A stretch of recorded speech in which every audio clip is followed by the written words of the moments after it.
Hello दोस्तों, Arya technical classes के YouTube channel पर आपका स्वागत है। दोस्तों, लास्ट के वीडियो में हमने डीसी मोटर की संरचना और उसकी कार्यप्रणाली के बारे में डिस्कस किया था। दोस्तों, आज हम डिस्कस करेंगे डीसी मोटर के अंदर पैदा होने वाले टॉर्क के बारे में। दोस्तों, आज के इस वीडियो में हम जानेंगे कि डीसी मोटर के अंदर टॉर्क क्या होता है और डीसी मोटर के अंदर ये जो टॉर्क होता है इसका मान किन किन राशियों पर निर्भर करता है। तो दोस्तों, स्टार्ट करते हैं आज का टॉपिक।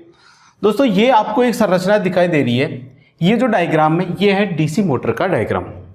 दोस्तों, हमने डीसी जनरेटर जब पढ़ा था तो उसके अंदर देखा था कि जो डीसी मशीन्स होती है उसके अंदर दो वाइंडिंग होती है। एक तो होती है आर्मेचर वाइंडिंग और एक होती है फील्ड वाइंडिंग। जो फील्ड वाइंडिंग होती है उसको हम स्थापित करते हैं फील्ड पोल के ऊपर, और जो आर्मेचर वाइंडिंग होती है उसको स्थापित करते हैं हम आर्मेचर वाइंडिंग में। अब डीसी मोटर की जब फील्ड वाइंडिंग और आर्मेचर वाइंडिंग दोनों को हम क्या करते हैं, जब सप्लाई देते हैं तो डीसी मोटर के आर्मेचर पे क्या लगता है, एक घुमाव बल लगता है। अब डीसी मोटर के आर्मेचर पे जो घुमाव बल लग रहा है वो घुमाव बल ही क्या कहलाता है, टॉर्क कहलाता है। क्या कहलाता है, टॉर्क। तो आज हम उस टॉर्क के या उस घुमाव बल के बारे में ही क्या करेंगे, अपन डिस्कस करेंगे। तो माना ये डीसी मोटर का आर्मेचर है और ये डीसी मोटर की क्या है, फील्ड वाइंडिंग है। अब डीसी मोटर को हम सप्लाई देंगे तो ये जो सप्लाई टर्मिनल है, इन सप्लाई टर्मिनल को मैं वी वोल्टेज देता हूं। माना कितना वोल्टेज दे रहे हैं अपन डीसी मोटर को, वी वोल्टेज। जब इस डीसी मोटर को या डीसी मोटर की फील्ड वाइंडिंग और आर्मेचर वाइंडिंग को वी वोल्ट की डीसी सप्लाई के साथ जोड़ा जाता है तो यहां से कुछ धारा प्रवाहित होगी। यहां से प्रवाहित होने वाली धारा अपन मान लेते हैं क्या है, आई है। क्या है, आई। यहां पर आते ही ये धारा दो रास्तों में डिवाइड हो जाएगी। इसके अंदर जो धारा जाएगी उसको हम लिखेंगे आई ए से। किससे लिखेंगे, आई ए से। और इसके अंदर जो जाने वाली धारा है उसको लिखेंगे हम अपन आई एस एच से। आई ए मतलब आर्मेचर वाइंडिंग के अंदर प्रवाहित होने वाली धारा, आई एस एच का मतलब शंट वाइंडिंग के अंदर प्रवाहित होने वाली धारा। देखिए, आर्मेचर वाइंडिंग के अंदर भी धारा प्रवाहित की, शंट वाइंडिंग के अंदर भी धारा प्रवाहित की। शंट वाइंडिंग के अंदर क्या होगा, इस धारा के कारण यहां पर कुछ चुंबकीय फ्लक्स आएगा, फाई एस एच। जब इस चुंबकीय फ्लक्स में इस धारावाही चालक पदार्थ को रखेंगे, इस धारावाही चालक पदार्थ को इस फील्ड वाइंडिंग के चुंबकीय फ्लक्स में हम रखेंगे तो ये जो धारावाही चालक पदार्थ या आर्मेचर वाइंडिंग है इसके ऊपर क्या लगेगा, एक घुमाव बल लगेगा। और जैसे ही इसके ऊपर एक घुमाव बल लगेगा तो आपका आर्मेचर क्या होने लग जाएगा, घूमने लग जाएगा। ठीक है। अब माना ये जो आर्मेचर वाइंडिंग है इसका प्रतिरोध कितना है, आर ए है। कितना है, आर ए। ऐसे कैसे शंट वाइंडिंग का प्रतिरोध कितना है, आर एस एच है। जब ये आर्मेचर घूमेगा तो क्या करेगा, इस फील्ड वाइंडिंग के चुंबकीय फ्लक्स को काटेगा। और जैसे ये फील्ड वाइंडिंग के चुंबकीय फ्लक्स को काटेगा तो आर्मेचर की वाइंडिंग के अंदर एक विरोधी विद्युत वाहक बल पैदा होगा और उस विरोधी विद्युत वाहक बल को हम लिखते हैं ईबी से। किससे लिखते हैं, ईबी से। ये सब चीजें हमने लास्ट के वीडियो में डिस्कस की, विरोधी विद्युत वाहक बल के बारे में और डीसी मोटर की जो कार्य प्रणाली है उसके बारे में हमने लास्ट के वीडियो में डिस्कस किया था।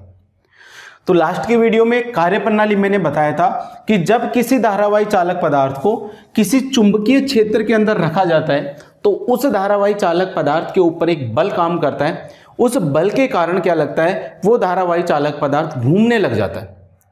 अब ये जो धारावाही चालक पदार्थ है मतलब ये आर्मेचर वाइंडिंग है, इस आर्मेचर वाइंडिंग पर लगने वाले बल का हमको क्या करना है, मान याद करना है कि इस आर्मेचर वाइंडिंग के अंदर जैसे हमने धारा प्रवाहित की और जैसे इसको चुंबकीय फ्लक्स में रखा तो इस आर्मेचर वाइंडिंग के अंदर कितना टॉर्क पैदा होगा उसका हमको मान ज्ञात करना है।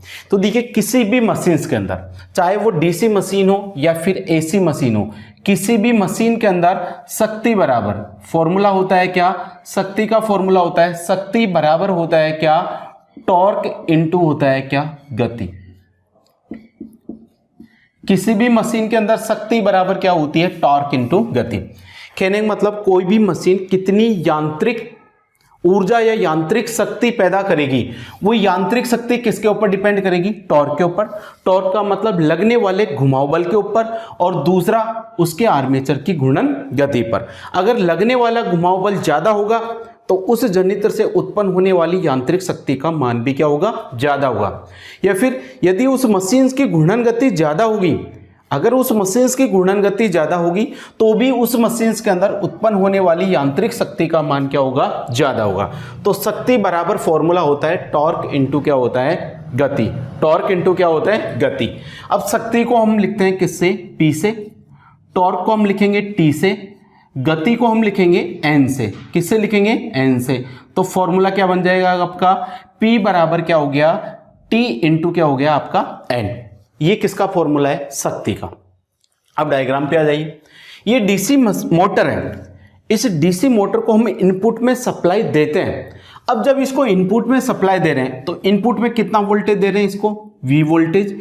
इस V वोल्टेज कारण इसमें प्रवाहित होने वाली धारा कितनी है, I। तो इस मोटर की इनपुट शक्ति का मान यानी कि इनपुट पावर या इनपुट शक्ति कितनी हो जाएगी। देखिए शक्ति P बराबर क्या होता है, V इंटू आई होता है। V मतलब वोल्टेज, I मतलब करंट। तो दिया जाने वाला वोल्टेज और उसके कारण प्रवाहित होने वाली धारा, अगर इन दोनों को हम गुणा कर देंगे तो ये किसका मान आ जाएगा, इनपुट शक्ति का मान आ जाएगा। तो इस डीसी मशीन के अंदर इनपुट शक्ति बराबर होगा क्या, V इंटू क्या होगी, I होगी। क्या होगी, V इंटू I। दूसरा, इस मोटर के अंदर डेवलप शक्ति या पैदा हुई शक्ति का मान, क्या, पैदा होने वाली शक्ति, इसको इंग्लिश में लिखते हैं अपन डेवलप्ड पावर। क्या, डेवलप्ड पावर। अब देखिए डीसी मशीन्स का क्या हुआ, जो घुमाव बल लग रहा है वो किसके ऊपर लग रहा है, आर्मेचर के ऊपर। अब आर्मेचर के ऊपर घुमाव बल लगने से उस डीसी मशीन्स के आर्मेचर के अंदर एक शक्ति पैदा होगी, और वो जो शक्ति पैदा होगी वो कहलाती है आर्मेचर के अंदर, आर्मेचर में उत्पन्न होने वाली शक्ति। तो देखिए आर्मेचर में उत्पन्न होने वाली शक्ति का मान निकालने के लिए आर्मेचर में प्रवाहित होने वाली धारा और आर्मेचर के अंदर पैदा होने वाले वोल्टेज, इन दोनों को हम क्या कर देंगे, गुणा। भाई शक्ति का मान निकालने के लिए इनपुट शक्ति का मान निकाला तो कैसे निकाला, इनपुट वोल्टेज और इनपुट धारा इन दोनों को गुणा कर दिया। अब ऐसा किसी मोटर के अंदर पैदा होने वाली शक्ति, अब पैदा शक्ति सबसे पहले कहां पैदा होती है मोटर में, आर्मेचर में पैदा होती है, क्योंकि आर्मेचर आपका घूम रहा है। तो आर्मेचर में यदि पैदा होने वाली शक्ति का मान निकालना है तो आर्मेचर के अंदर प्रवाहित होने वाली धारा और आर्मेचर के अंदर पैदा होने वाले वोल्टेज, इन दोनों को मैं क्या कर दूंगा, गुणा कर दूंगा। तो डीसी मशीन के अंदर डेवलप्ड पावर का फॉर्मूला हो जाएगा क्या, EB इंटू क्या हो जाएगा, IA। EB into IA। इस EB इंटू IA के कारण ही ये जो आर्मेचर है, डीसी मोटर का आर्मेचर क्या करता है आपका, घूमता है। क्या करता है, घूमता है। अब हम क्या कर रहे हैं, इस आर्मेचर पर घूमने वाले बल का मान निकालना है। तो घूमने वाले बल का मान निकालने के लिए जो हमारी शक्ति होगी वो शक्ति कौन सी होगी, EB इंटू IA, क्योंकि आर्मेचर को घुमाने का काम कौन कर रही है, EB इंटू IA। तो यहां पर से समझ में आ गया इनपुट पावर और मोटर के अंदर डेवलप्ड जो पैदा होने वाली शक्ति है उसका फॉर्मूला क्या है। तो डीसी मोटर के अंदर इनपुट पावर का फॉर्मूला तो होगा V इंटू क्या होगा, I होगा, और डीसी मोटर के अंदर पैदा होने वाली शक्ति का फॉर्मूला क्या होगा, EB इंटू क्या होगा, IA होगा। क्या होगा, EB इंटू IA। देखिए यहां से हमको किसका मान निकालना है, टॉर्क का। किसका मान निकालना है, टॉर्क का। अब टॉर्क का मान निकालना है तो देखिए यहां से टॉर्क से गति क्या हो रही है, गुणा, और गुणा वाली संख्या को बराबर के इस तरफ लाते हैं तो क्या लग जाता है, भाग लग जाता है। तो इससे यहां पर अगर मेरे को T का मान निकालना है तो फॉर्मूला बन जाएगा T बराबर बन जाएगा क्या, P बटे बन जाएगा N। T बराबर सूत्र क्या बनेगा, P बटे N। P का मतलब क्या है, यहां पर P बराबर क्या है आपका, पावर है, पावर मतलब शक्ति। N बराबर क्या है, स्पीड है। क्या है, स्पीड। और T बराबर क्या है, टॉर्क है। क्या है, टॉर्क। T बराबर क्या है, टॉर्क। P बराबर पावर और N बराबर क्या है, स्पीड। देखिए आगे देखिए, सॉरी T बराबर आएगा यहां पर, T बराबर क्या आ जाएगा, P बटे क्या हो जाएगा, N। अपन को टॉर्क का मान निकालना है तो T बराबर P की जगह पावर, पावर का हमको मान रखना है। अब पावर कौन सी रखेंगे, इनपुट लिखेंगे कि आउटपुट लिखेंगे, बताइए। मोटर के आर्मेचर पर जो घुमाव बल लग रहा है वो इस VI के कारण लग रहा है या EB इंटू IA के कारण लग रहा है। तो जो मोटर के अंदर जो घुमाव बल लगेगा, अब मोटर के अंदर कौन सा पार्ट्स घूमता है, आर्मेचर घूमता है। अब आर्मेचर पे जो घुमाव बल लगेगा वो आर्मेचर के अंदर पैदा होने वाली शक्ति के कारण लगेगा। अब आर्मेचर के अंदर पैदा होने वाली शक्ति कितनी है, EB इंटू IA। तो इस आर्मेचर के अंदर पैदा होने वाली शक्ति है, इसका मान हम इस सूत्र के अंदर लिख देंगे, तो बन जाएगा TB बराबर क्या हो जाएगा, EB इंटू क्या हो जाएगा, IA। P का मान रख दिया क्योंकि P बराबर क्या है, EB इंटू IA। तो मैंने यहाँ से P बराबर रख दिया EB इंटू IA बटे क्या हो जाएगा आपका N हो जाएगा, क्या हो जाएगा N। इतना समझ में आया। अभी तक हमने कुछ भी नहीं किया है। एक शक्ति का फॉर्मूला होता है, शक्ति बराबर टॉर्क इंटू क्या होता है, गति होता है। फिर यहाँ से हमने टॉर्क का मान निकाला, तो टॉर्क से गति गुणा हो रही है, गुणा वाली संख्या बराबर की इस तरफ जाएगी तो भाग लग जाएगा। तो टॉर्क बराबर फॉर्मूला बन गया शक्ति बटे क्या होगी आपकी स्पीड। इतना समझ में आ गया। फिर हमको शक्ति करनी है। अब शक्ति कौन सी रखेंगे, इनपुट रखेंगे या पैदा होने वाली रखेंगे।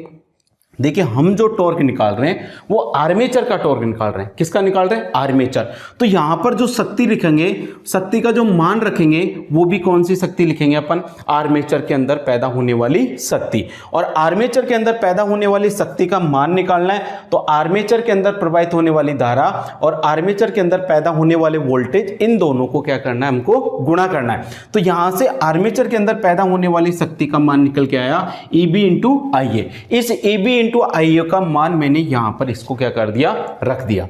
अब देखिए कल हमने लास्ट की वीडियो में हमने पढ़ा था जनरेटर के अंदर EB बराबर क्या होता है, विरोधी विद्युत वाहक बल होता है। बैक EMF, EB को किससे लिखते हैं अपन, विरोधी विद्युत वाहक बल या फिर क्या बोलते हैं, बैक EMF। और हमने देखा था EB बराबर फॉर्मूला देखा था, क्या होता है, K इंटू फाई इंटू क्या होता है, N होता है। EB बराबर क्या होता है, K इंटू फाई इंटू क्या होता है, N। यहाँ पर K बराबर क्या है, यहाँ पर K बराबर है कांस्टेंट है। K क्या है, एक कांस्टेंट है। और K बराबर क्या होता है, ZP अपॉन क्या होता है, 60 इंटू क्या होता है, A होता है। ये मैंने कल आपको समझाया था। तो EB बराबर क्या होता है, K इंटू फाई इंटू क्या होता है, N होता है। यहां से इस EB के मान को इस समीकरण के अंदर रख दो। EB का मान इस समीकरण में रखेंगे तो EB की जगह हम क्या रखेंगे, K into phi into N। तो EB की जगह मैंने रखा K फाई इंटू N। ये किसका मान रखा मैंने, EB का। आइए अपनी जगह ऐसे कैसे आ जाएगा, बटे क्या हो जाएगा आपका N। ये किसके बराबर चल रहा है, टॉर्क के बराबर चल रहा है। अब देखिए N से N कैंसिल हो जाएगा, N से N क्या हो जाएगा, कैंसिल। तो देखिए टॉर्क T बराबर क्या आ जाएगा, K इंटू N कैंसिल हो गया। तो यहां से क्या बच गया, एक तो फाई इंटू क्या बच गया, IA। ये क्या है, DC मोटर के आर्मेचर के अंदर पैदा होने वाले टॉर्क का फॉर्मूला। बहुत इंपॉर्टेंट फॉर्मूला है और इसके अंदर से बहुत सारे क्वेश्चंस बनते हैं इस फॉर्मूले के ऊपर। इस फॉर्मूले के ऊपर आपकी एग्जाम्स के अंदर बहुत सारे क्वेश्चंस पूछे जाते हैं।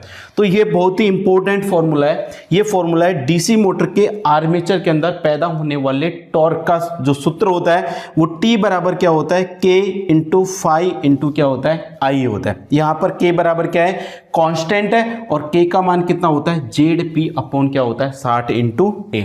इस फॉर्मूले को आपको याद रखना है। ये सारा प्रोसेस भले ही आपको याद नहीं रहे लेकिन ये फॉर्मूला आपको याद रखना है। ये आपकी एग्जाम के अंदर नहीं आएगा लेकिन ये फॉर्मूला एग्जाम के अंदर आएगा। ये सिर्फ मैंने आपको समझाने के लिए बनाया है लेकिन ये जो फॉर्मूला है वो आपकी एग्जाम की दृष्टि से इंपॉर्टेंट है। तो डीसी मोटर के अंदर टॉर्क का सूत्र क्या आ गया, T बराबर क्या होगा, K इंटू फाई इंटू क्या होगा, I हो गया। इतना समझ में आ गया।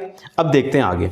अब इस फॉर्मूले से देखिए कौन कौन से और किस किस प्रकार से क्वेश्चंस आपके बनते हैं। तो ये फॉर्मूला आपको याद रखना है और सारी चीजें मैं मिटा देता हूं।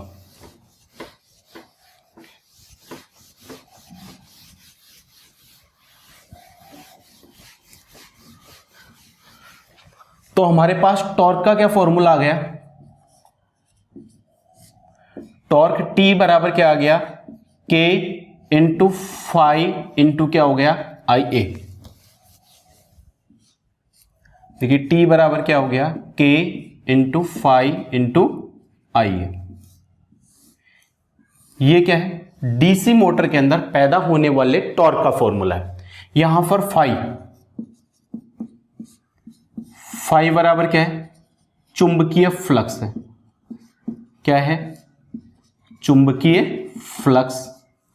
IA क्या है, आर्मेचर में प्रवाहित धारा, आर्मेचर में प्रवाहित धारा। K बराबर क्या है, यहां पर नियतांक है और इसका मान होता है ZP अपॉन क्या होता है, 60 इंटू A। इतना आपको याद रखना है। तो डीसी मोटर के अंदर जो टॉर्क है उस टॉर्क का समीकरण होता है T बराबर K इंटू 5 इंटू IA। अब देखते हैं इस फॉर्मूले के ऊपर आपकी एग्जाम्स के अंदर कैसे कैसे क्वेश्चंस पूछे जा सकते हैं। सबसे पहला क्वेश्चन आएगा, डीसी मोटर के अंदर जो टॉर्क होता है या डीसी मोटर के अंदर जो टॉर्क है उसका मान किन किन राशियों पर निर्भर करता है।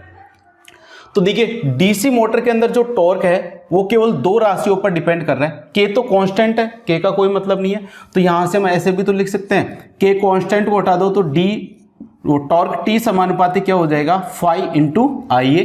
यानी कि डीसी मोटर के अंदर जो टॉर्क होगा वो केवल दो राशियों पर निर्भर करता है। कितनी राशियों पर निर्भर करता है, दो। और वो राशियां कौन कौन सी है, एक तो है चुंबकीय फ्लक्स और दूसरा आर्मेचर में प्रवाहित होने वाली धारा।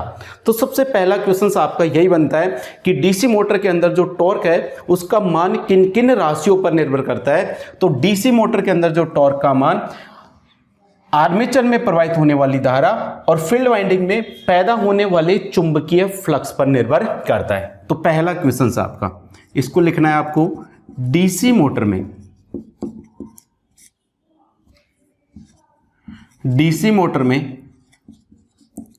उत्पन्न टॉर्क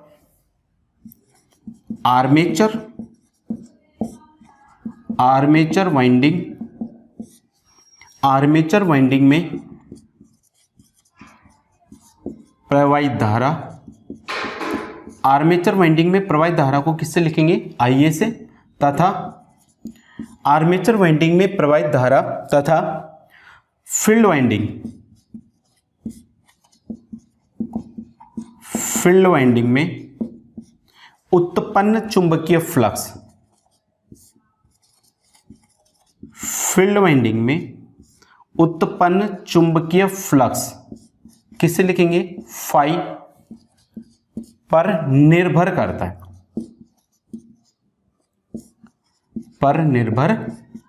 है, ठीक है। तो डीसी मोटर के अंदर उत्पन्न होने वाला टॉर्क आर्मेचर वाइंडिंग में प्रवाहित होने वाली धारा और फील्ड वाइंडिंग में उत्पन्न होने वाले चुंबकीय फ्लक्स पर निर्भर करता है। दूसरा, डीसी मोटर के अंदर जो टॉर्क होगा वो टी समानुपाती क्या होगा, आपका phi होगा। टी समानुपाती क्या होगा, phi। देखिए टी का मान phi के क्या है, समानुपाती। ऐसे कैसे, टी समानुपाती क्या होगा, IA होगा। टी समानुपाती क्या होगा, I इंटू A। टी समानुपाती phi होगा, टी समानुपाती क्या होगा, A। यानी टॉर्क का मान चुंबकीय फ्लक्स के समानुपाती है, ऐसे ही टॉर्क का मान आर्मेचर में प्रवाहित होने वाली धारा के समानुपाती है। अब क्वेश्चन पूछा है, अगर डीसी मोटर के अंदर अगर मैं फील्ड वाइंडिंग में पैदा होने वाले चुंबकीय फ्लक्स के मान को, फील्ड वाइंडिंग में पैदा होने वाले चुंबकीय फ्लक्स के मान को यदि मैं 10% बढ़ा दूं, फील्ड वाइंडिंग में पैदा होने वाले चुंबकीय फ्लक्स के मान को कितना परसेंट बढ़ा दे, यदि 10% बढ़ा दे, तो उस मोटर के अंदर पैदा होने वाले टॉर्क का मान भी 10% क्या हो जाएगा, बढ़ जाएगा। क्योंकि टॉर्क और चुंबकीय फ्लक्स क्या है, समानुपाती। अगर ये राशि बढ़ेगी तो ये राशि भी क्या होगी, बढ़ेगी। अगर ये राशि घटेगी, चुंबकीय फ्लक्स घटेगा, तो डीसी मोटर के अंदर पैदा होने वाले टॉर्क का मान भी क्या होगा, घटेगा। ऐसे कैसे, अगर डीसी मोटर के आर्मेचर में प्रवाहित होने वाली धारा को, क्या डीसी मोटर में आर्मेचर में यदि प्रवाहित होने वाली धारा को यदि मैं 5% घटा दूं, आर्मेचर में प्रवाहित होने वाली धारा के मान को कितना घटा दे अपन, यदि 5% घटा दे, तो उस मोटर के अंदर पैदा होने वाले टॉर्क का मान भी 5% क्या हो जाएगा, घट जाएगा। तो अगर एक राशि घटेगी तो टॉर्क भी क्या होगा, घटेगा। अगर ये राशि बढ़ेगी तो टॉर्क भी क्या होगा, बढ़ेगा। तो ध्यान रखना है, टॉर्क का मान केवल दो ही कंडीशन में बढ़ेगा, यदि चुंबकीय फ्लक्स का मान या फिर आर्मेचर में प्रवाहित होने वाली धारा का मान बढ़ता है तो डीसी मोटर के अंदर पैदा होने वाले टॉर्क का मान भी क्या होगा, बढ़ेगा। यदि फील्ड वाइंडिंग के अंदर पैदा होने वाले चुंबकीय फ्लक्स और आर्मेचर वाइंडिंग में पैदा होने वाली धारा या आर्मेचर वाइंडिंग में प्रवाहित होने वाली धारा, इन दोनों का मान यदि घटता है तो डीसी मोटर के अंदर पैदा होने वाले टॉर्क का मान भी क्या हो जाएगा, घट जाएगा। इतना चीज समझ में आ गया, ठीक है। तो T समानुपाती क्या होगा, फाई, और T समानुपाती क्या होगा, IA। इतना समझ में, ठीक है। अब देखिए आगे इस पे से एक दो अपन न्यूमेरिकल्स कर लेते हैं, क्योंकि इस पे एक दो आपके क्वेश्चंस पूछे जा सकते हैं। देखिए पहला क्वेश्चन आपका कैसे बनेगा। क्वेश्चन नंबर फर्स्ट, यदि डीसी मोटर में या डीसी मोटर के आर्मेचर, डीसी मोटर के आर्मेचर में प्रवाहित धारा को 40% घटाने तथा फील्ड फ्लक्स को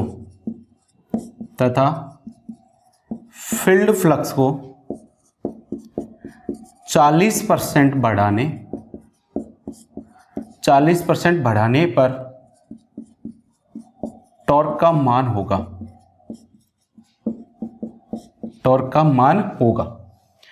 तो यदि डीसी मोटर है, उस डीसी मोटर के अंदर आर्मेचर में प्रवाहित होने वाली धारा, ये जो I है, इसको तो मैं क्या कर दूं, यदि 40% घटा दूं, आर्मेचर में प्रवाहित होने वाली धारा को तो क्या कर दे, 40% घटा दे, और फील्ड वाइंडिंग के अंदर पैदा होने वाला जो चुंबकीय फ्लक्स है उसको यदि हम 40% बढ़ा दें, तो ये जो टॉर्क है, इस टॉर्क के मान पर क्या प्रभाव पड़ेगा, इसका हमको मान ज्ञात करना है। तो हिसाब से देखिए, अगर ऐसे डायरेक्ट देखिए तो यहाँ 40% minus, 40% plus, minus plus cancel, तो टॉर्क समान होना चाहिए, जबकि ऐसा नहीं होता है। इसको हम इस सूत्र से करके देखते हैं।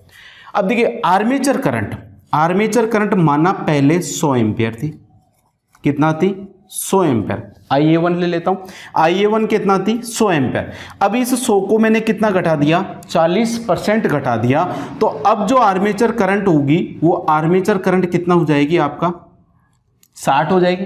कितनी हो जाएगी, 60। पहले 100 थी तो अब कितनी हो जाएगी, 60, क्योंकि 40% क्या हो गई आपकी, घट गई।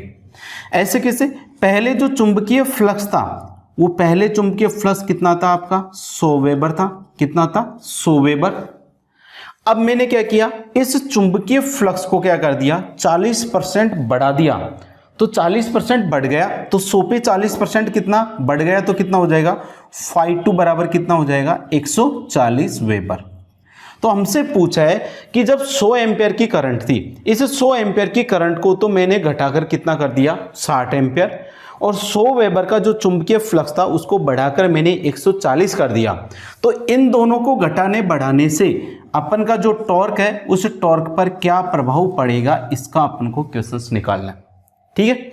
अब ये जो फॉर्मूला है, इस फॉर्मूले के अंदर रख दो। देखिए T, इस फॉर्मूले को हम ऐसे भी लिख सकते हैं, T1 बटे T2 बराबर होगा क्या, I φ1 बटे हो जाएगा φ2 इंटू हो जाएगा IA1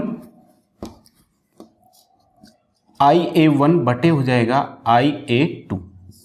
ये कुछ नहीं किया, इससे बनाया। देखिए यहां पर 1 तो यहां पर भी 1 आ जाएगा। ऐसे कैसे, यहां पर अगर टॉर्क T2 लूंगा तो फ्लक्स भी φ2 आएगा और करंट भी कितनी आएगी, AI2 आएगी। अब इस फर्स्ट समीकरण में इस सेकंड समीकरण का भाग लगा दिया तो हमारे पास आ जाएगा T1 बटे T2 बराबर हो जाएगा φ1 बटे φ2 इंटू IA1 बटे IA2। के से क्या हो जाएगा आपका, के कैंसिल हो जाएगा, इस के से तो के कैंसिल हो जाएगा, तो T1 बटे T2 बराबर बच गया φ1 बटे φ2 IA1 बटे IA2। अब इस समीकरण के अंदर जो जो मान आपको दे रखे हैं वो सारे आपके रख दो, आपका आंसर आ जाएगा। देखिए φ1 का मान कितना, पहले 100, अब φ2 का मान अब कितना हो गया, 140 या फिट, है ना, फिर गुणा IA1 का मान कितना, पहले 100, अब IA1 का मान कितना हो गया, 60 बराबर कितना है, T1 बटे कितना है, T2। 2 जीरो से 2 जीरो क्या हो जाएगी, कैंसिल हो जाएगी, तो T1 बटे T2 बराबर कितना आ जाएगा, ऊपर तो कितना आ जाएगा 100, कितना आ जाएगा 100, और नीचे कितना आ जाएगा, 14 को 6 से गुणा करो तो कितना आ जाएगा 84। इसको देखो, पहले टॉर्क कितना था, 100 था, जब कितना, जब Ia1 का मान 100 था और φ1 का वेबर का मान 100 था, तब टॉर्क का मान भी कितना था आपका 100। लेकिन जैसे ही मैंने आर्मेचर करंट में कमी की, 40% कमी की और फ्लक्स में 40% का मान बढ़ाया, तो टॉर्क का मान 100 से कितना हो गया, 84 हो गया। 100 से कितना हो गया, 84। बताइए टॉर्क का मान घटा या बढ़ा? 100 से 84 हो गया, मतलब टॉर्क का मान क्या हो गया, कम हो गया। तो टॉर्क कम हो गया मतलब माइनस में, कमी को अपन किससे लिखेंगे, माइनस में। टॉर्क कम हुआ, कितना हुआ, 100 से 84 हो गया, मतलब कितना परसेंट की कमी हो गई इसमें, 16% की कमी। मतलब आर्मेचर वाइंडिंग का जो टॉर्क हो जाएगा वो 16% क्या हो जाएगा आपका, कम हो जाएगा। अब चाहे इसके ऊपर से कैसा क्वेश्चन आए, चाहे एक का मान बढ़ा दे दूसरे का मान नहीं बढ़ाए, तो जैसे मानना, ये क्वेश्चन तो समझ में आ गया ना सबके। ये क्वेश्चंस के अंदर कुछ भी नहीं था, आर्मेचर करंट के मान को 40% घटाया है और जो फील्ड फ्लक्स है उसके मान को 40% क्या किया है, इन्होंने बढ़ाया। तो पहले यदि आर्मेचर करंट 100 एम्पियर थी तो 40% घटाने पर कितनी रह जाएगी, 60 एम्पियर रह जाएगी। पहले फ्लक्स यदि 100 वेबर था तो 40% बढ़ाने पर फ्लक्स कितना हो जाएगा, 140। फिर इस फॉर्मूले में हमने ये सब राशियों के मान रख दिए, तो T1/T2 बराबर आ गया 100/84। यानी पहले वाला T1 क्या है, पहले वाला टॉर्क कितना था 100, तो अब टॉर्क कितना हो जाएगा आपका 84। तो 100 में से 84 हो गया, मतलब टॉर्क के मान में कमी होगी और टॉर्क कितना कम हो जाएगा आपका, 16% कम हो जाएगा। कितना कम हो जाएगा, 16%। ठीक है, ये हो गया आपका ये क्वेश्चंस। अब देखिए, अगर क्वेश्चंस ऐसे आ जाए कि डीसी मोटर में यदि चुंबकीय फ्लक्स के मान को तो हम कांस्टेंट रखें, चुंबकीय फ्लक्स के मान में कोई परिवर्तन नहीं करते, लेकिन यदि आर्मेचर करंट के मान को मैं क्या कर दूं, यदि कम कर दूं, आर्मेचर करंट के मान को 40% घटा दे, तो टॉर्क पर क्या प्रभाव पड़ेगा, तो उससे भी यही फॉर्मूला आ जाएगा। अब फाई का मान कांस्टेंट है तो इस समीकरण में से फाई को हटा दो, तो फॉर्मूला बन जाएगा T1/T2 बराबर हो जाएगा Ia1/Ia2। तो इससे भी क्वेश्चन आपका सोल्व हो जाएगा। तो ऐसा भी एक क्वेश्चन अपन करके देख लेते हैं। तो ऐसे आपके क्वेश्चंस आते हैं, बहुत ही छोटे क्वेश्चंस हैं, बहुत कम समय लगता है। ये तो मैं आपको समझाने के लिए इतना लंबा प्रोसेस करना पड़ रहा है, लेकिन एक दो बार प्रैक्टिस करोगे तो क्वेश्चंस बहुत जल्दी सोल्व हो जाएंगे। अब देखिए अगला क्वेश्चंस कैसा आएगा। देखिए एक क्वेश्चन ये है, डीसी शंट मोटर में 4 एम्पियर पर उत्पन्न होने वाला टॉर्क 20 न्यूटन इंटू मीटर है। क्या डीसी मोटर में 4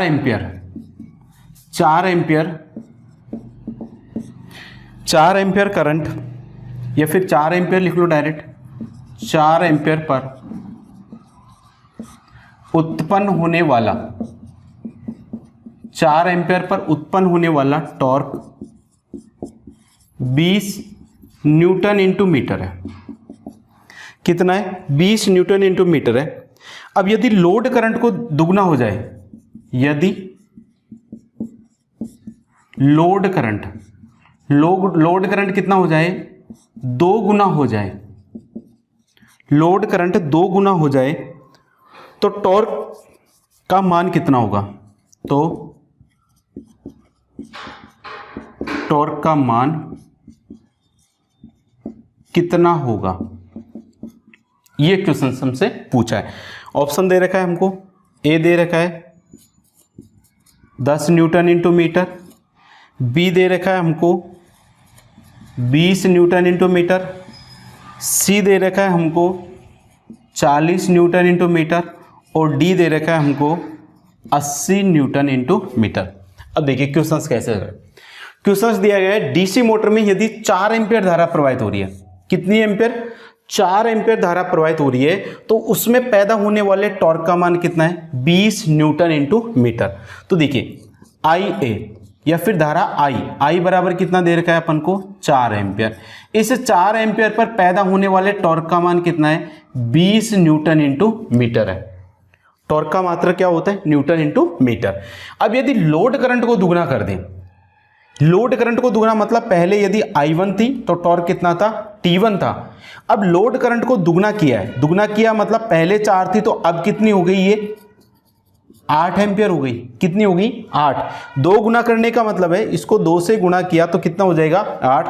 अब पूछ रहा है करंट को 2 गुना करने पर टॉर्क का मान कितना होगा, तो फॉर्मूला लग जाएगा डायरेक्ट, क्या T1/T2 बराबर हो जाएगा I1 बटे क्या हो जाएगा I2, यही लगेगा ना। अब फ्लक्स हट जाएगा क्योंकि यहां पर फ्लक्स का कोई रोल ही नहीं है, तो T1 बटे T2 बराबर हो जाएगा I1 बटे I2। मान रख दो सारे। T1 का मान कितना दे रखा है हमको 20, कितना दे रखा है 20। T2 का मान हमको निकालना है। I1 का मान पहले कितना दे रखा था 4, कितना दे रखा था 4।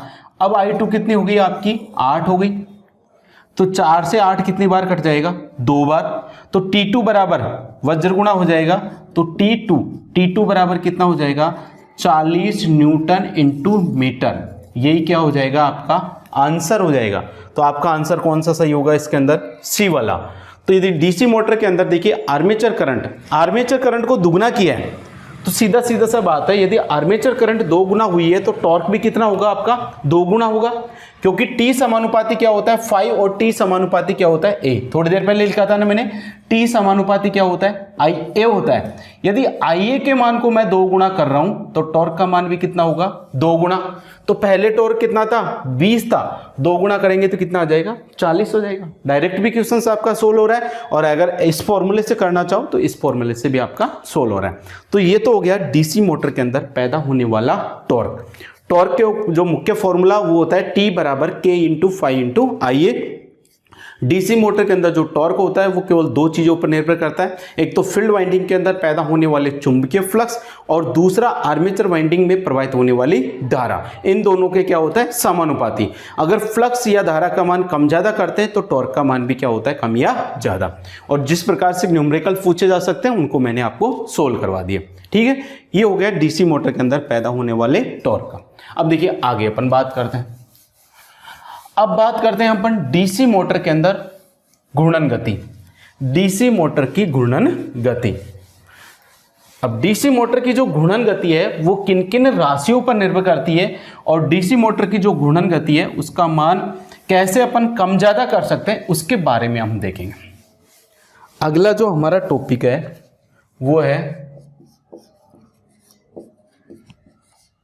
डीसी मोटर में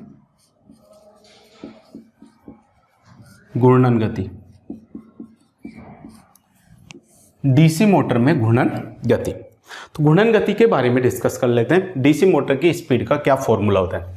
तो देखिए लास्ट के वीडियो में हमने देखा था डीसी मोटर के अंदर जो विरोधी विद्युत वाहक बल है उसको अपन किससे लिखते हैं EB से लिखते हैं। किससे लिखते हैं EB से। और EB बराबर होता है क्या K इंटू 5 इंटू क्या होता है N। होता है नहीं होता। लास्ट के वीडियो मैंने पढ़ाया था विरोधी विद्युत वाहक बल का मान केवल 2 राशियों पर निर्भर करता है, एक तो फील्ड वाइंडिंग के चुंबकीय फ्लक्स पर और दूसरा आर्मेचर वाइंडिंग की घूर्णन गति पर। यह है आर्मेचर की घूर्णन गति और यह है चुंबकीय फ्लक्स। तो विरोधी विद्युत वाहक बल का मान 2 ही चीजों पर निर्भर करता है, एक तो फील्ड वाइंडिंग के चुंबकीय फ्लक्स पर और दूसरा आर्मेचर की घूर्णन गति पर। तो देखिए यहां से हो जाएगा, अपन को किसका मान निकालना है घूर्णन गति का निकालना है, n का मान निकालना है। n से ये दोनों संख्या क्या हो रही है गुणा, और गुणा वाली संख्या को इस तरफ लाते हैं तो इसका क्या लग जाएगा भाग लग जाएगा। तो n बराबर फॉर्मूला क्या आ जाएगा EB में भाग लग जाएगा K इंटू 5 का। लगेगा नहीं लगेगा। ये जो फॉर्मूला है ये फॉर्मूला है आपका डीसी मोटर के अंदर घूर्णन गति का। बहुत इंपॉर्टेंट फॉर्मूला है, इस पर से भी क्वेश्चंस पूछा जाता है। और जब हम ग्राफ पढ़ेंगे ना डीसी मोटर के ग्राफ, तब ये फॉर्मूले हमको बहुत ज्यादा काम आने वाले हैं। तो याद रखना है n बराबर क्या होता है EB बटे K इंटू 5। यहां पर n, यहां n बराबर क्या है मोटर की घूर्णन गति लिख लो या फिर आर्मेचर की घूर्णन गति लिख लो। आर्मेचर की घूर्णन गति किस में होती है ये आरपीएम में होती है। EB बराबर क्या है यहां पर EB बराबर है बैक EMF विरोधी विद्युत वाहक बल या पश्च विद्युत वाहक बल बोल सकते हो। K तो क्या है आपका कांस्टेंट है, K बराबर क्या है आपका कांस्टेंट। तो देखिए अब इस पर देखिए इस क्वेश्चन पे डीसी मोटर की जो घूर्णन गति है वो भी 2 राशियों पर निर्भर कर रही है। पहला तो है n समानुपाती है EB, n समानुपाती क्या है EB, यानी कि डीसी मोटर की जो घूर्णन गति है वो विरोधी विद्युत वाहक बल के समानुपाती है। क्या लिखोगे आप डीसी मोटर की घूर्णन गति, डीसी मोटर की घूर्णन गति विरोधी विद्युत वाहक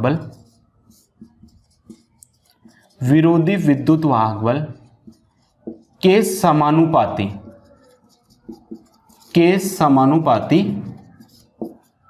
होती है।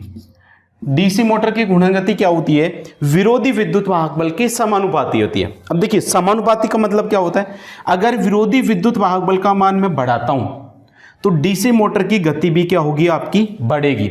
अगर विरोधी विद्युत वाहक बल का मान बढ़ेगा तो डीसी मोटर की घूर्णन गति भी क्या होगी? बढ़ेगी। अगर इस विरोधी विद्युत वाहक बल का मान कम होगा तो मोटर की स्पीड भी क्या हो जाएगी? कम। यानी कि इसका मान ज्यादा तो स्पीड भी ज्यादा, इसका मान कम तो स्पीड भी कम।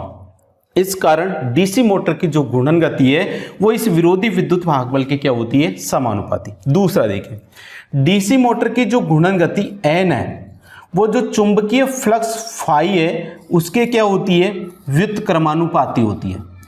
एन व्युत्क्रमानुपाती होगी किसके? फाई के। तो एन समानुपाती 1/फाई, एन बराबर 1/फाई। ये किस में हो गया? व्युत्क्रमानुपात में। जब कोई संख्या बटे में आ जाती है तो वो उसका उल्टा होती है। अब इसका मतलब क्या होगा? यदि मैं चुंबकीय फ्लक्स का मान बढ़ाऊंगा तो मोटर की स्पीड क्या होगी? घटेगी। व्युत्क्रमानुपात का मतलब होता है उल्टा। अगर एक चीज ज्यादा हो रही है तो वो दूसरी चीज क्या हो जाएगी? आपकी कम हो जाएगी। अगर फाई का मान बढ़ेगा तो मोटर की स्पीड क्या होगी? घटेगी। और यदि फाई का मान घटेगा तो मोटर की स्पीड क्या हो जाएगी? बढ़ जाएगी। तो यदि मेरे को डीसी मोटर की गति को बढ़ाना है तो फील्ड वाइंडिंग के चुंबकीय फ्लक्स को क्या करना पड़ेगा? घटाना पड़ेगा। और यदि डीसी मोटर की स्पीड को मेरे को घटाना है तो फील्ड वाइंडिंग के चुंबकीय फ्लक्स को क्या करना पड़ेगा? बढ़ाना पड़ेगा। तो दूसरा लिखना है, डीसी मोटर की जो घूर्णन गति है वो चुंबकीय फ्लक्स के क्या होती है? व्युत्क्रमानुपाती। यहीं लिख देता हूं, डीसी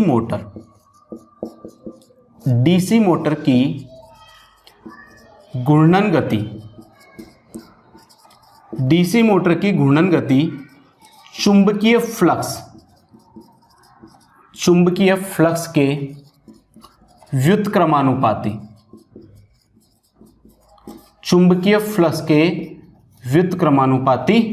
होती है।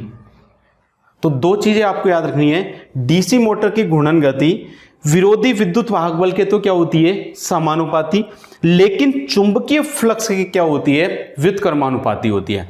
तो n बराबर हो गया EB/K × फाई। दूसरा जो आपको फॉर्मूला याद रखना है वो ये है, टॉर्क का फॉर्मूला T समानुपाती क्या होता है? Phi × IA। ऐसे जैसे डीसी मोटर की घूर्णन गति का फॉर्मूला हो गया EB, n बराबर EB/फाई। अगर कांस्टेंट को हटा दो तो भी चल जाएगा। इसको लिख सकते हैं n समानुपाती होगा EB, क्या होगा? EB/ क्या हो जाएगा आपका? फाई। ये डायरेक्ट याद रखना है आपको। तो डीसी मोटर की घूर्णन गति विरोधी विद्युत वाहक बल के तो समानुपाती, लेकिन चुंबकीय फ्लक्स के क्या होती है? व्युत्क्रमानुपाती होती है। क्या होती है? व्युत्क्रमानुपाती। इतना क्लियर? अब देखिए आगे,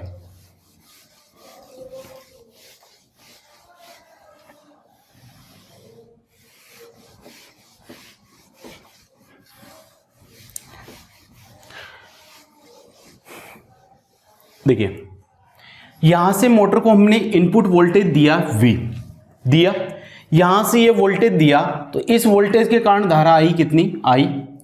ये I में से IA एम्पियर की धारा किस में गई? आर्मेचर में। और ISS धारा किस में गई? शंट फील्ड में। गई कि नहीं गई? अब आर्मेचर के अंदर कुछ न कुछ प्रतिरोध है। इस आर्मेचर के प्रतिरोध और इसके अंदर प्रवाहित होने वाली धारा, उसके कारण आर्मेचर के अंदर क्या होगा? Voltage drop. और जो आर्मेचर के अंदर जो वोल्टेज ड्रॉप होगा तो वोल्टेज ड्रॉप देखिए V बराबर क्या होता है? I × क्या होता है? R होता है। अब I की जगह यहां पर आर्मेचर में प्रवाहित होने वाली धारा लेंगे तो यहां पर कितना होगा? IA। आर्मेचर में प्रवाहित होने वाली धारा को किससे लिखेंगे? IA से। R प्रतिरोध आर्मेचर का लेंगे तो यहां पर कितना हो जाएगा? आर्मेचर के अंदर पैदा होने वाले वोल्टेज ड्रॉप का फॉर्मूला क्या हो जाएगा, IA इंटू RA। आर्मेचर में प्रवाहित होने वाली धारा और आर्मेचर के प्रतिरोध इन दोनों को गुणा कर दे तो आर्मेचर के अंदर जो वोल्टेज ड्रॉप होगा, वोल्टेज में जो कमी होगी या वोल्टेज में जो हानि होगी, उसका फॉर्मूला हमको मिल जाएगा। तो यहां से मैंने उसको कुछ वोल्टेज दिया, माना मैं इसे यहां से कितना वोल्टेज दिया, इसको 200 वोल्टेज दिया। कितना दिया, 200। इस 200 में से इस आर्मेचर ड्रॉप है, आर्मेचर के अंदर होने वाले वोल्टेज ड्रॉप के कारण कितने वोल्टेज की हानि हो गई, 10 वोल्टेज की हानि होगी। कितने की होगी, 10। तो 200 में से 10 यहां पर खर्च हो गया, तो आर्मेचर के अंदर जो पैदा होगा या आर्मेचर के अंदर पैदा होने वाले विरोधी विद्युत वाहक बल का मान कितना होगा, 190 वोल्ट होगा या नहीं होगा। क्योंकि यहां से हमने 200 वोल्टेज दिया, 200 में से कुछ वोल्टेज आर्मेचर के अंदर खर्च हो गया और उस खर्च होने वाले वोल्टेज को यदि इसमें से घटा देंगे, 200 में से खर्च होने वाले वोल्टेज को घटा देंगे तो इस आर्मेचर के अंदर पैदा होने वाले विद्युत वाहक बल का मान आएगा नहीं आएगा। तो विरोधी विद्युत वाहक बल EB, तो मैं यहां से क्या लिख सकता हूं, विरोधी विद्युत वाहक बल EB बराबर होगा क्या, EB बराबर होगा V minus IA into RA। होगा नहीं होगा। देखिए दिया कितना मैंने, 200, खर्च कितना हो गया, 10। 200 में से 10 को घटाया तो इसमें बचा हुआ वोल्टेज आ गया नहीं हो गया। तो मैं यहां पर ऐसे भी तो लिख सकता हूं 190 बराबर 200 माइनस 10। ये तो क्या है, इनपुट वोल्टेज है। क्या है, इनपुट वोल्टेज। ये क्या है, आर्मेचर में होने वाला वोल्टेज ड्रॉप। अगर इनपुट वोल्टेज में से आर्मेचर में पैदा होने वाले वोल्टेज ड्रॉप को घटा देंगे तो आर्मेचर के अंदर पैदा होने वाला विरोधी विद्युत वाहक बल EB का मान आएगा या नहीं आएगा। तो EB का मान निकालना है तो जो हमने इनपुट वोल्टेज दिया है V, उसमें से आर्मेचर के अंदर पैदा होने वाले voltage drop IA into RA को क्या करना पड़ेगा, घटाना पड़ेगा। तो फॉर्मूला क्या बन जाएगा, EB बराबर बन गया V minus IA into RA। समझ में आ गया। अब डीसी जनरेटर और डीसी मोटर के अंदर ये फॉर्मूलों में सिर्फ अंतर क्या होता है, जनरेटर का यदि फॉर्मूला लिखाएंगे तो प्लस माइनस की जगह कितना आएगा, प्लस आएगा। जनरेटर में तो माइनस की जगह कितना आएगा, प्लस। जनरेटर की वीडियो देखना, वहां पर EB बराबर होता है V plus IA into RA। क्योंकि जनरेटर के अंदर यहां पर जनरेटिंग वोल्टेज होता है, उसको लिखते हैं EG से। जनरेटर के अंदर तो विद्युत वाहक बल पैदा होता है, लेकिन मोटर को अपन बाहर से क्या करते हैं, विद्युत वाहक बल देते हैं। तो मोटर के केस के अंदर EB बराबर होगा V minus IA into RA। ये फॉर्मूला आपको याद रखना है, ये भी इंपॉर्टेंट फॉर्मूला है। आगे आपको जब मोटर्स पढ़ाऊंगा, सीरीज शंट कंपाउंड मोटर, जब उनके अपन ग्राफ बनाएंगे तब ये सारे फॉर्मूले बहुत ज़्यादा काम आने वाले हैं। इन्हीं फॉर्मूलों पर ग्राफ बनेंगे, इन्हीं फॉर्मूले से हमें सीरीज शंट कंपाउंड मोटर समझ में आने वाली है। तो अगला जो फॉर्मूला आपको याद रखना वो रखना है EB बराबर V minus IA into RA। अब देखिए, यदि मैं इसे डीसी मोटर के अंदर सप्लाई वोल्टेज का मान निकालना चाहूँ V का, तो इससे V बराबर देखिए कितना हो जाएगा। तो यहां से V बराबर क्या सूत्र बन जाएगा, ये संख्या माइनस है ना, माइनस वाली संख्या इस तरफ आएगी तो किसकी हो जाएगी, प्लस की हो जाएगी। तो EB में क्या हो जाएगा, V बराबर हो जाएगा EB plus IA into RA। अगर आपसे डीसी मोटर को सप्लाई वोल्टेज या डीसी मोटर का टर्मिनल वोल्टेज पूछे तो डीसी मोटर का टर्मिनल वोल्टेज V बराबर होगा EB plus IA into RA। ये सूत्र भी आपको याद रखना है। वैसे ये इस फॉर्मूले से ये बना है, अगर ये फॉर्मूला याद है तो ये सूत्र ऑटोमेटिक हो जाएगा। तो EB बराबर तो होता है V minus IA into RA, और डीसी मोटर के अंदर V बराबर होता है EB plus IA into RA। तो इतना समझ में आ गया।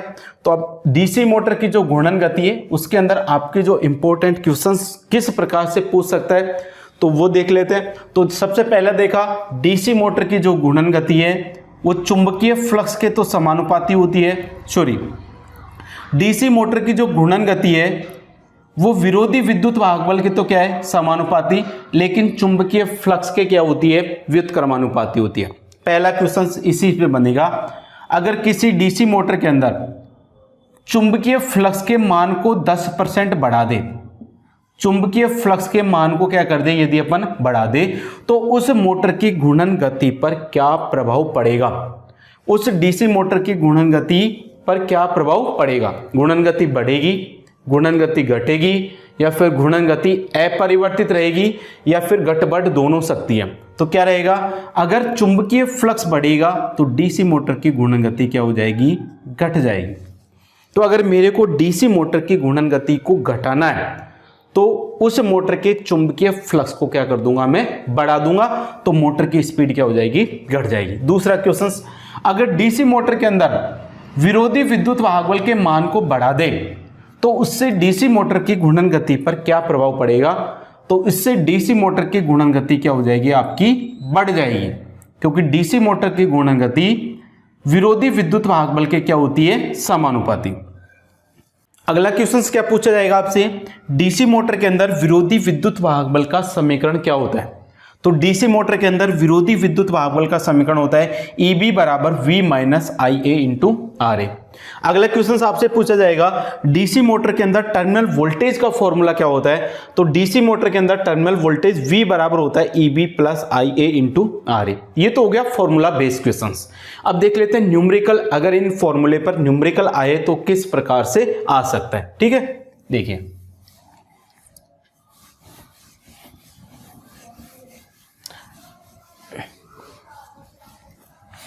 क्वेश्चंस देख लेते हैं। ये जो क्वेश्चंस मैं आपको करवा रहा हूं ये आपकी पिछली एग्जाम्स के अंदर आए हुए क्वेश्चंस है। देखिए क्वेश्चंस आपका पूछा है, डीसी मोटर की गति व्युत्क्रमानुपाती होती है। क्वेश्चंस पूछा है, डीसी मोटर की गति व्युत्क्रमानुपाती, डीसी मोटर की गति व्युत्क्रमानुपाती होती है। ऑप्शन ए मिलेगा आपको विरोधी विद्युत वाहक बल, विरोधी विद्युत वाहक बल। ऑप्शन बी मिलेगा आपको वोल्टेज। ऑप्शन सी मिलेगा आपको चुंबकीय फ्लक्स। ऑप्शन डी मिल जाएगा आपको इनमें से कोई नहीं। तो देखिए डीसी मोटर की घूर्णन गति व्युत्क्रमानुपाती होती है। तो व्युत्क्रमानुपात का मतलब होता है उल्टा। तो देखिए यहां पर लिखा हुआ है डीसी मोटर की घूर्णन गति, मैंने लिखवाया था चुंबकीय फ्लक्स के क्या होती है, व्युत्क्रमानुपाती है। तो इसके अंदर जो आंसर आ जाएगा वो कौन सा आ जाएगा, आपका सी वाला आ जाएगा। क्या आ जाएगा, सी। अब इसी के अंदर देखिए क्वेश्चन आपका चेंज हो सकता है। क्वेश्चन कैसे चेंज हो सकता है, यहां पर लिख सकता है वो क्या, फील्ड वाइंडिंग में प्रवाहित धारा, फील्ड वाइंडिंग में प्रवाहित धारा। दूसरा पूछ सकता है आर्मेचर प्रतिरोध,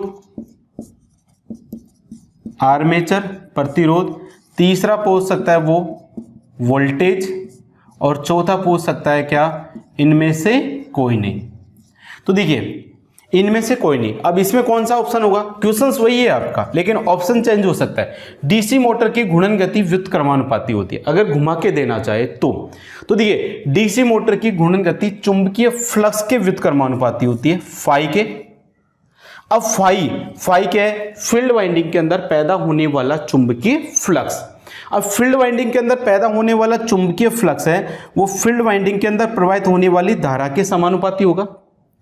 फील्ड वाइंडिंग के अंदर पैदा होने वाला चुंबकीय फ्लक्स फील्ड वाइंडिंग में प्रवाहित धारा के क्या होगा, समानुपाती है।